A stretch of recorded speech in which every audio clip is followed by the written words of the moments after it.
Ticket කීයද? දේශීය වැඩිහිටියන්ට රුපියල් 80යි. දේශීය ළමා අවුරුදු 6-12 අතර අයට රුපියල් 30යි. ජීප් රථ ගාස්තු රුපියල් 300යි. යාලා එතනින් ටිකට්ස් ඔක්කොම අරගෙන. ඉතින් කාලෙකින් අද අපි යන්න හදන්නේ අලුත් රස්තියාදුවකට. ඉතින් අපි අද යන්න හදන්නේ සඳ තැන්න බලන්න. අපි ගිහිල්ලා බලමු අද අපිට මොනවද බලන්න පුළුවන් වෙන්නේ කියලා. අපිත් එක්ක එකතු වෙලා ඉන්න. පයිත්‍යන්ද ඩෝගාගෙන ළමයිට රුපියල් 30යි. පොඩි ළමයිට 30. අද වැඩිහිටි 80යි. කැබ් එකට 3000. අනේ මේ 6-12 අතර අයට. 6-12 ඉතින් මටත් 12යිනේ. 12යි. ඒකට ජෝජ් වල 1000යි. එකට 12කට සයිස් එකට 12යි කියන්න බෑ.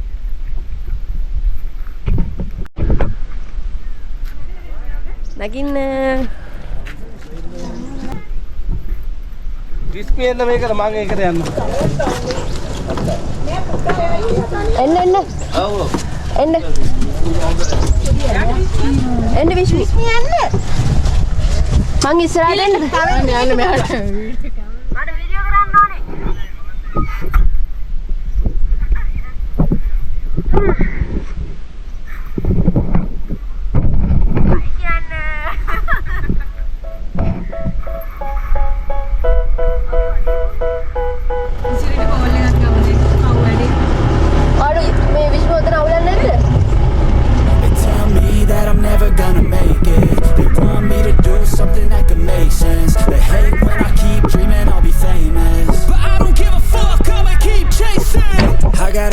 That's deep inside of me, but they hate when you're successful cause they try to be. They sit there being judgmental because you're trying things, and they just want you to settle and do the right thing. So get a good job, don't slack off. Wake up every morning, make a good impression on your boss. Don't do anything that I wouldn't do, and when you're making money, make sure you don't spend it too soon. Fuck that, I'll do what I wanna do. I got a different path from everyone and that includes you. Who are you to tell me how to live life? In these times it feels like nobody's right, yeah. So I'ma figure out what else we succeed, and then invest all of my time into that and proceed. I need whatever the hell could make me happy, and I don't think you have a clue what could that be. They tell me that I'm never gonna make it. They want me to do something that could make sense. They hate when I keep dreaming I'll be famous, but I don't give a fuck, I'ma keep chasing. They tell me that I'm never gonna make it. They want me to do something that could make sense. They hate when I keep dreaming I'll be famous, but I don't give a fuck, I'ma keep chasing. This life could be special if I get rid of the devils. They think that I am a rebel, I think they want me to settle. There's nobody on my level, they think that work is too stressful. I think that work is essential, the grind is all in your mental, and I don't think you understand what I do.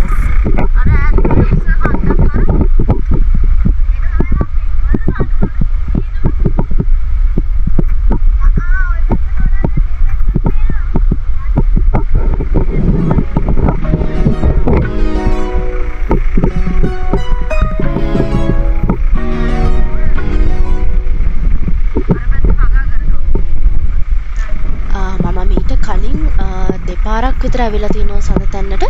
ඒ ආපු දෙපාරම ගොඩක් වෙලාවට මේ දෙපැත්තම හරක් එළදෙන්නු වගේ සත්තු එහෙම ඉඳලා තිනවා ගොඩක් අපි දැකලා තියෙනවා. ඒ වුණාට අද නම් එහෙම එළදෙන්නු ගොඩක් හිටියේ නෑ. සාමාන්‍යයෙන් අපේ පැති වලට වඩා මෙහි ඉන්න එළදෙන්නු සාමාන්‍ය ශරීරයෙන් ගොඩක් විශාල. ඒගොල්ලොන්ට මෙහි කන්න හොඳට තනකොළ දීලා තියෙනවා. ඒ නිසා එයාලට හොඳට අර සාමාන්‍යයෙන් මෙහි අපි ඉන්න පැති වලට වඩා ගොඩක් ලොකු ශරීරයක් ලැබිලා තියෙනවා. In my head I fear that the thoughts build up until I can't hear, that my mind fills up into a creature, and it haunts me somewhere much deeper. Anxiety filling up every space, no privacy, and silently it can build and build until you finally see, whoa, it's taking over, damn no closure, moving closer, no exposure, I just wanna be a loner. Some can't stay sober, looking over all their shoulders, like moving boulders just to get out of the home. It sucks, I've had enough, I don't wanna feel the stuck under the rug, all my problems that I shove.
හොඳ තැන. එතනින් අර හරියෙන් වාහන නවත්තලා අපට උඩට නගින්න වෙනවා. ඒක පයින් තමයි යන්න ඕන. ගිහිල්ලා බලමු. කරලා දෙනවා කියලා කිව්වා. දුම ලස්සන විවේකයක් තියෙනවා. හලෝ.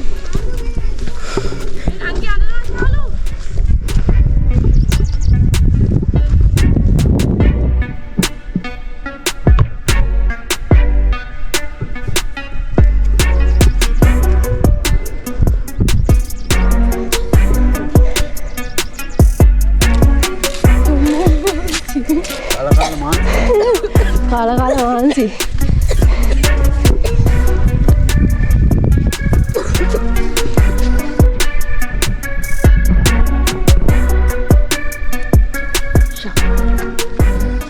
degree එක picture view එක. අපිට මේ පැත්තෙන් 80% තියෙනවා, මේ පැත්තෙන් 80% තියෙනවා. ඒ කියන්නේ මොඩලි දිස්ත්‍රික්කේ මදුරු දිස්ත්‍රික්කේ කියන පළාත් දෙකක්. මධ්‍යම පළාතයි ඌව පළාතයි. අනිත් එක තමයි අහලා තියෙනවා පරිසර පද්ධතිය ගැන. ඒකෙන් කොටස් දෙකක් මේ බෙදෙන්නේ. කියන්නේ කඳුරට තෙක් කලාප පැත්තයි, කඳුරට වීලි කලාප පැත්තයි. පරිසර පද්ධති දෙකක්. අනිත් එක තමයි මේ අර මං කිව්වේ අංශක තුන්චරක view එකක් ගන්න පුළුවන් කියලා. ඒ කියන්නේ පරිසර දෙකක් නෙබෙදෙන්නේ. අර පල්ලමේම පේනවද අර මේ පාරත් එක්ක තියෙන උනාද කියලා. ඔය කුඹුරු ආයක් තියෙනද? පල්ලමේ. ඔය ගෝයන් ටික මේ අපි ඉන්න තැන හැදෙන්නේ නැහැ. මේ හැදෙන්නේ උඩරට බෝග ටික. අර තියෙන අහල් තියෙන වන්නි බෝග කියන්නේ. මේ වන්නි බෝග තමයි මේ පැත්තට තියෙන්නේ. අනිත් විශේෂත්වය තමයි මේ අපි එන්නේ ඔය ලංකාවේ තියෙන ගම නොඉඳුල් වනාන්තරයේ මැද තමයි මේ ගමන තියෙන්නේ. ඒ කියන්නේ මේ කැලෑවක ලෝකෙටම තියෙන 17යි. එකකින් එක කැලෑවක් තමයි මේ තියෙන මේකේ. කිසිම කෙනෙක් මේ කැලෑව භාවිතා කරලා නැහැ. ඒකෙන් නොඉඳුල් වනාන්තරය. ඒ කියන්නේ වර්ජින් ෆොරස්ට් කියලා තමයි කියන්නේ අහල් තියෙනවා ලංකාවේ හැම කැලෑවකම බලාපොරොත්තු වනාන්තර දිනවා වැසි වනාන්තර දිනවා මේ වගේ නොඉඳුල් වනාන්තර දිනවා මේ අනිත් එක තමයි අහල් තියෙනවා වැලිමඩ සානුව කියලා. වැලිමඩ සානුව කියලා අහල් තියෙනවා නේද? මේ මෙතනින් තමයි සානුව පටන් ගන්න අහල් තියෙනවා බෝමුරල්ල කියලා දියැලක් කියමු තියෙනවා. ඒ දියැල තියෙන හරියටම මෙතනින් පහළ. මෙතනින් තමයි අර පෙතර කඩාගෙන යන්නේ මේ මෙතනට ආවම ලංකාවේ උසම කඳු 19ක් තියෙනවා මේ අපි ඉන්න තැනට. අර තියෙන පිටුරතලාගෙන කඳු ඒ කෙලින්ම ටවර් තියෙනවා. ලංකාව උසම කන්දනේ. ඊට පස්සේ ඒ කන්ද හැඩ ඉවරනත් එකම තව කන්දක් තියෙනවා. ඔක තමයි කිකිලියමාන කියන කන්ද. මෙතන මැද පේනවද ගම්මානයක්? ඔව්. තවස් තුන් මැද. ඔක තමයි ලංකාව උසම ගම්මානය. ආහල් තියෙන ශාන්තිපුර කියලා. ශාන්තිපුර. ශාන්තිපුර වෙන මුසින්ම තියෙන ගම. අර තියෙන ගොඩනැගිලි ගොඩාක් තියෙන නෝල ටවුන් ඒරියා එක. ඉස්සරහට. ඔව්. ඊට පස්සේ ටවර්ස් 6ක් තියෙනස. ඔව්. ඔක තමයි සිංගල් ටී කියන කන්ද. කන්ද තියෙන්නේ නෝල ටවුන් ඒරියා එකේ. ඊට පස්සේ අර උලක් වගේ හැඩ වෙච්ච කන්දක් තියෙන්නේ. පැත්තට ඔක කියන්නේ ග්‍රේට් වෙස්ටර්න් කියලා. ඔය කන්ද හැබැයි මෙතන නම් කිලෝමීටර් 65 කට දුර ගියන් තියෙනවා. අපිට හැබැයි ළඟපාත පේනවනේ මේ අපි ඉන්න තැනත් එක්ක. අර තියෙන කොනිකා කන්ද පේනවා මිනිස්සු නිදාගෙන ඉන්නවා වගේ කන්ද. ඔව්. ඔබ ඉස්සර කියලා තියෙන ස්ලීපින් සෝල්ජර් මවුන්ටන් කියලා කියන්නේ දෙබලෙක් නිදි වගේ. මිනිස්සෙක් නිදාගෙන ඉන්නවා. ඔව්. ඉස්සර දැකලා තියෙන්නේ සුද්දා නම් දැකලා තියෙන්නේ මේ. ස්ලීපින් සෝල්ජර් මවුන්ටන් කියලා තමයි යාලා කියලා තියෙන්නේ. ඔය කන්දේ හරියටම අර පාමුළු පැත්තේ ඔය කණුවකක් තියෙන්නේ. ඒ පැත්තට තමයි සිරිපාද. පේන්නේ සිරිපාද මෙතනට පේන්නේ නැහැ මිස්. ලංකාව සුකන් 19ක් පේනවා. අර තියෙන හදලා කන්ද එහා පැත්තේ. මේකද? අග්ගල. එහා පැත්තේ ඔය කන්දර පිටුවෙන් තියෙනවා. ඒ කිරිකල් පොත්ත කන්දයි. තොටුපොළ කන්දයි.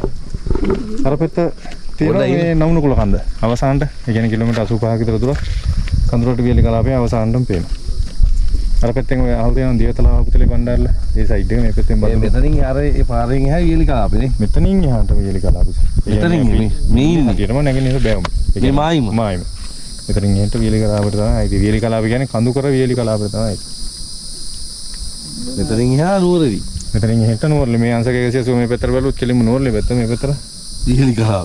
බදුල්ල පැත්ත. ඔව්. බදුල්ල මයංගනේ පැත්ත. බදුල්ල මයංගනේ දෙකයිනේ තියෙන දිස්ත්‍රික්ක දෙකයිනේ. මොණරාගලයි බදුල්ල. මේ මෙතනින් අමුරද පාත මේක තමයි සඳතැන්න පුංචි ලෝකාන්ති කියලා මෙතනට කියන්නේ. මේ බෑවුම අර පාරක් තියෙන්නේ. ඔය පාරට යනකම් තියෙනවා. මේ මෙහෙම යටින් ඔය ගස් අස්සෙන් තමයි බෑවුම තියෙන්නේ. මේ කවුරුත් ගිහිල්ලා නැහැ නේ. කිසිම කෙනෙක් ගිහිල්ලා නැහැ. ඒකයි නොයිදුල් වනාන්තරනේ. ඒ කියන්නේ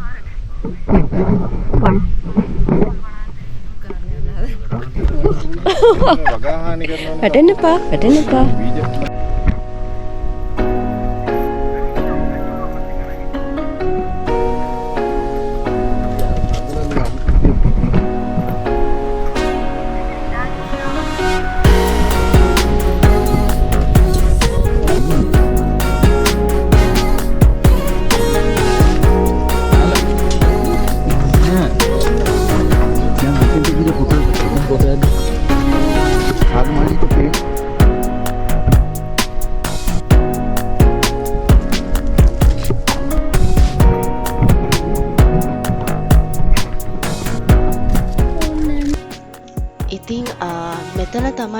360 view එක තියෙන්නේ මේ උඩට නැග්ගාම අපිට වටේ තියෙන අපේ ලංකාවේ තියෙන කඳු 10කින් 9ක්ම පේනවා.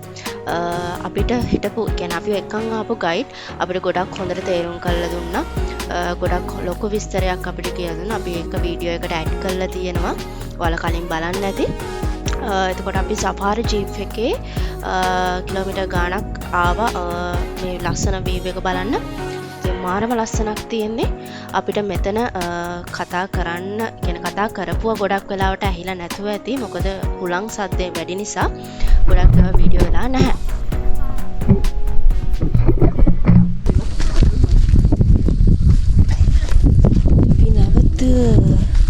යනවා ජීප් එක නැගලා අපි ආපු තැනටම 360 view එක බලලා.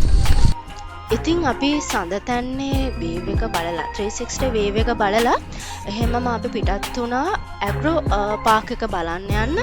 හැබැයි අපි මේ වීඩියෝ එකටම ඇග්‍රෝ පාක් එකේ වීඩියෝ එක ඇඩ් කරන්නේ නැහැ. මොකද විනාඩි 15කට වඩා දික් වෙන නිසා අපි ඊළඟ එපිසෝඩ් එකෙන් ඇග්‍රෝ පාක් එකේ අපි මොනවද කළේ කියලා බලාගමු. ඉතින් ඔයාලා ඊළඟ වීඩියෝ එකත් එක්ක අපිත් එක්ක එකතු වෙලා ඉන්න. අපි පුළුවන් තරම් ඉක්මනට ඊළඟ වීඩියෝ එක ඔයාලට දෙන්න බලාපොරොත්තු වෙනවා. ඉතින් හැමෝටම ගුඩ් බයි ටටා. මේ ඉති පොඩි එකේ අනේ අල්ලන්නේ ජොයින ආලු කකුල්